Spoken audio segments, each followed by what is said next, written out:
we spend so much of our lives trying to be more productive, more successful, more something. And yet, even when we get there, something still feels off. I'm very sure many of you listeners will connect with me.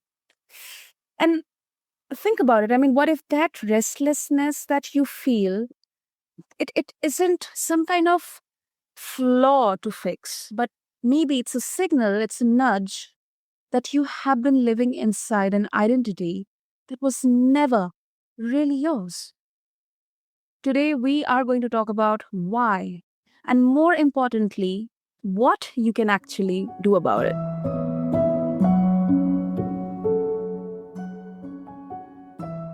So, welcome back, everyone, to A Healthy Mind, Healthy Life, the show where we have honest human conversations about what it really takes to feel well from the inside out. I'm your host, Sarah, and listeners, I'm really glad you are here today.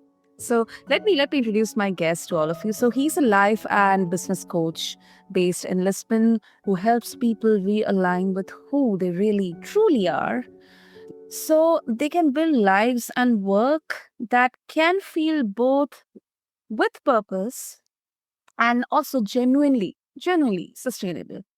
So today we are going to explore something that I think a lot of us quietly wonder about.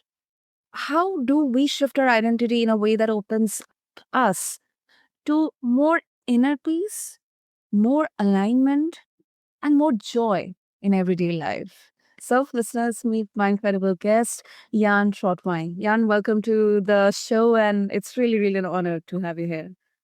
Thank you. Thank you for having me. I'm excited to explore those topics. Super.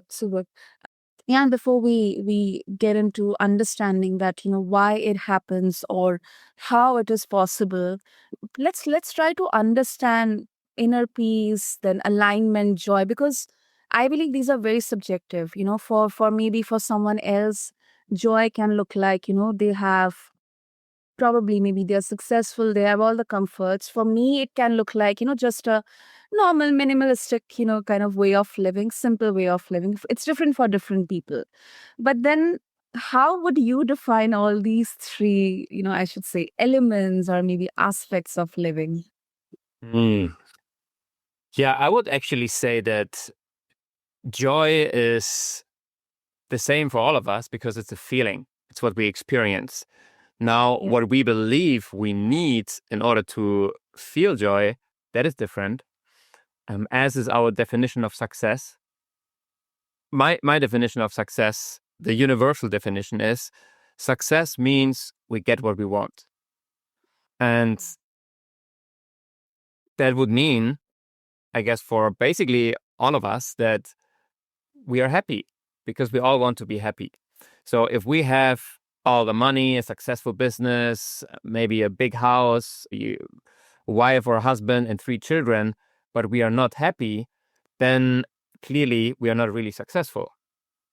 Because who wants all of those things without feeling happy?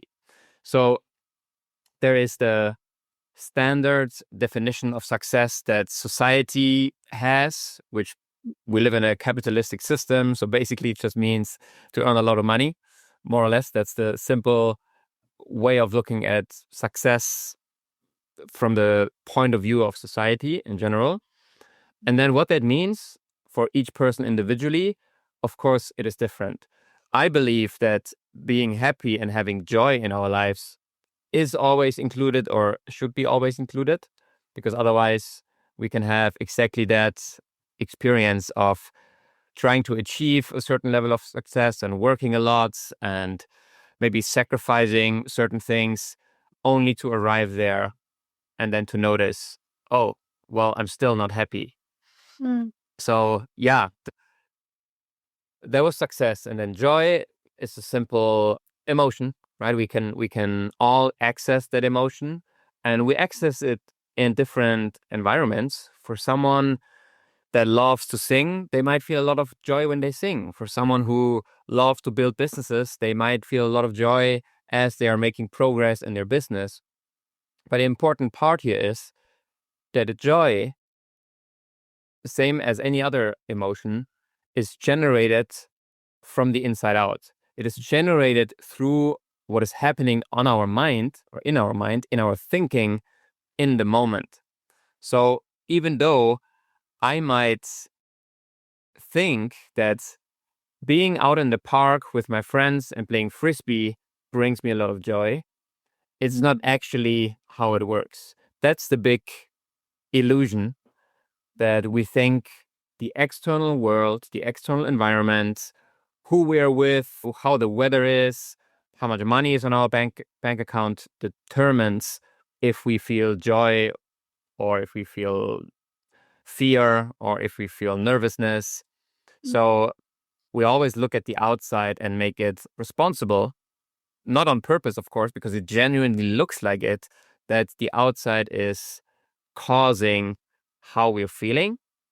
And the big problem with that is, as long as we have that misunderstanding, that illusion, the only logical action is to try to control the outside, to try to control other people, to try to control how much money we have in our bank accounts. And so it brings us into action because we want to optimize the environment so that hopefully once the environment is changed and we have more money and we have more muscles and are we have more friends, then we can finally feel the way we want to feel.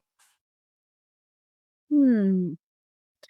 Interestingly, I mean, what I definitely realize is we try to seek whether it's inner peace or joy or alignment externally. But the fact is that we need to kind of, we need to look inside out. I mean, yes, we need to first, I think, look into that mirror within us and try to understand maybe, the root causes in there.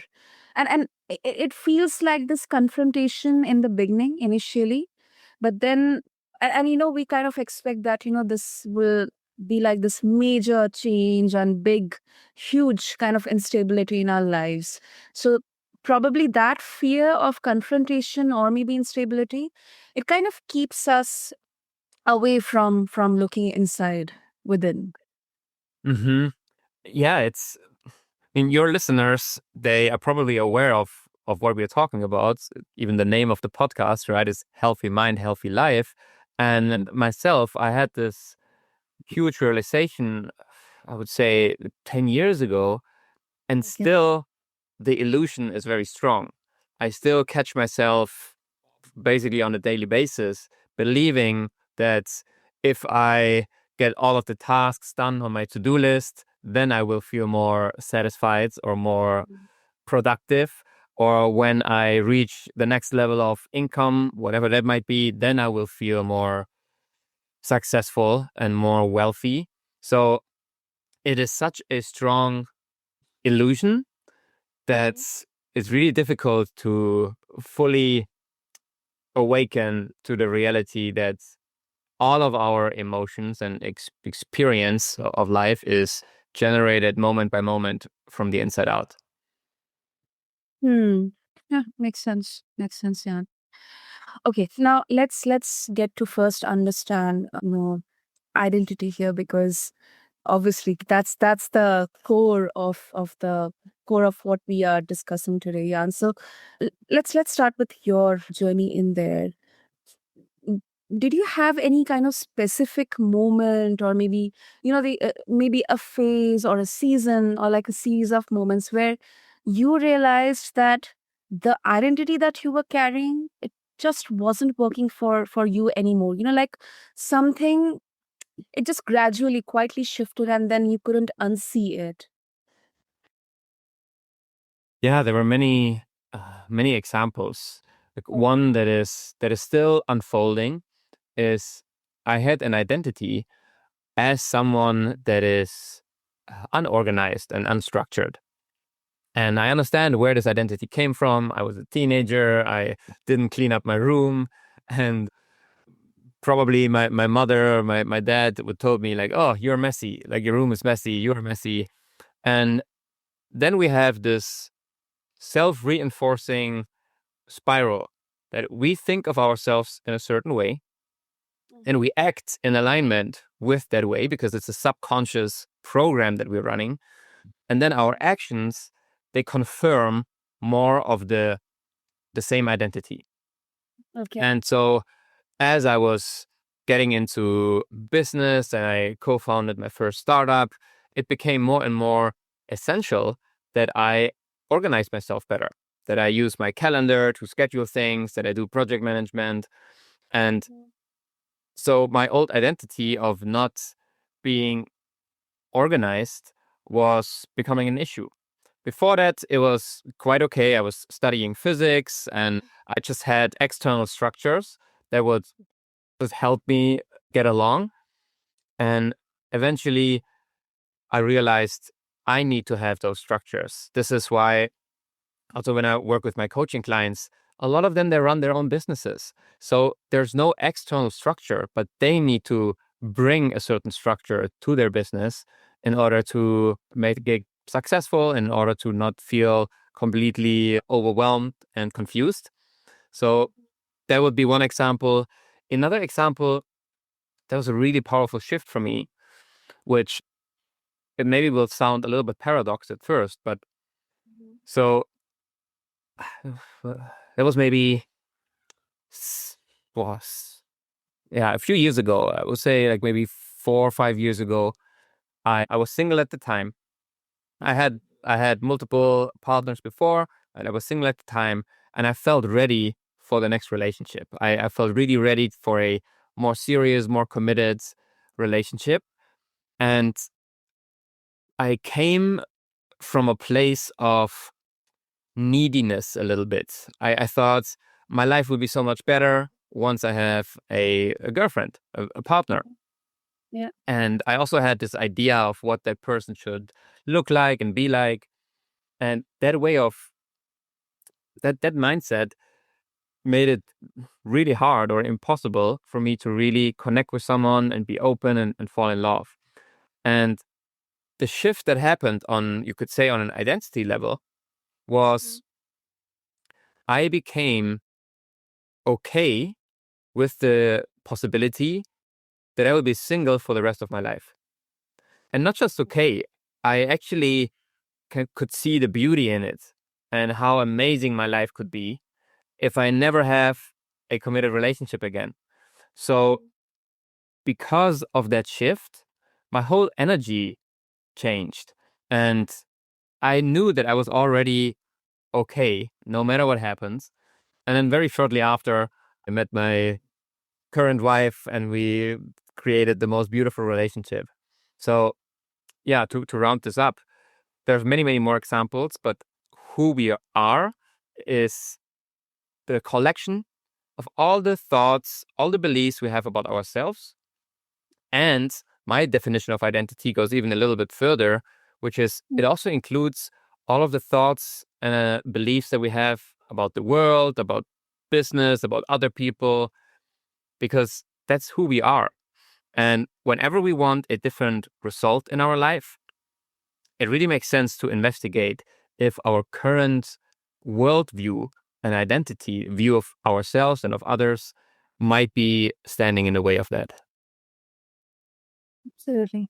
And that's a very honest example. These conversations and discussions are not only applicable in your work, in your professional life, but also in your personal lives as well.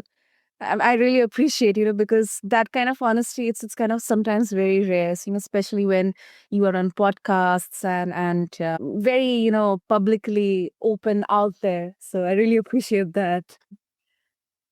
Yeah, thank you. I mean, when I work with clients, one of the most important factors to make the coaching truly transformative and life changing is Mhm. that they feel safe. And we tend to feel a lot more safe if we know the other person is also just human. They have their own failures and imperfections, things that they're working on. So, yeah, I try to lead by example and just put myself out there as a normal human being. And I have an amazing life. My life is really beautiful and wonderful. but I also have challenges. We have challenges in the relationships. I have some health issues sometimes. And yeah, if someone that I'm in a coaching conversation with feels that they can share what's really happening for them and I won't judge them because I have my own stuff going on, that seems to create a much more powerful container for the depth that is needed to truly have a life-changing shift. Absolutely, absolutely. And let's also, before we conclude, let's also try to think about that, how does it look like, when living in alignment, or maybe, if someone is genuinely trying to shift their identity, you're not performing a new one, but actually stepping into something more true. Where do they begin, Jan? I mean, what does that process look like in practice? There's no simple answer that I can give here, but that's also on purpose. I could give a simple answer. I could give a 3-step process, Okay. but I don't think it's really that helpful. And the reason is it can look many different ways. We can just decide that we want to work on ourselves and on who we are. We want to show up more powerfully, more loving, more kind. And maybe the first step for someone is to hire a coach to get help, because it's really difficult to work on ourselves, on our own mind, on our own identity without having some kind of external mirror, because we all have our own blind spots. Our ego has so many things that it doesn't want us to see. They can be really tricky to do that on our own. Yeah. Another starting point could be we have a clear goal. We want to maybe make more money. We want to have a better relationship. And we are just noticing that we are not really making progress. We're kind of stuck. Maybe we realize, oh, I'm I'm the problem here. Not to shame ourselves or to put blame on Yeah. ourselves, but the more we can see, oh, this is on me. Like, if I take ownership, I can actually see that the way I've been showing up in my relationship so far, or in my business, or at work, it's not giving me the outcomes that I want.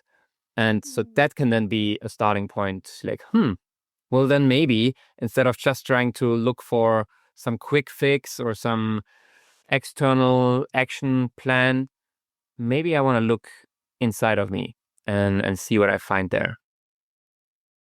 Mm. I really appreciate once again, Jan, that, because often in wellness spaces and conversations around personal development, it can feel like, okay, this is that magic framework or approach that can help you solve all your problems, especially when you are in that particular phase of life, where you genuinely feel that, yes, either you are going through a transition, or either you get this feeling, frequently that, something in me, it needs a huge shift in there. And maybe if I do this, it's going to solve all my problems, and it's going to definitely happen. We kind of completely get fixated upon that particular method or framework. But I think once again, it's different for different people out there. But I think the most basic thing is that, acknowledging that, yes, I am accountable to myself. I am taking ownership of maybe, the kind of shift that is needed in the way I look at myself, look at others, look at problems, look at challenges in my life.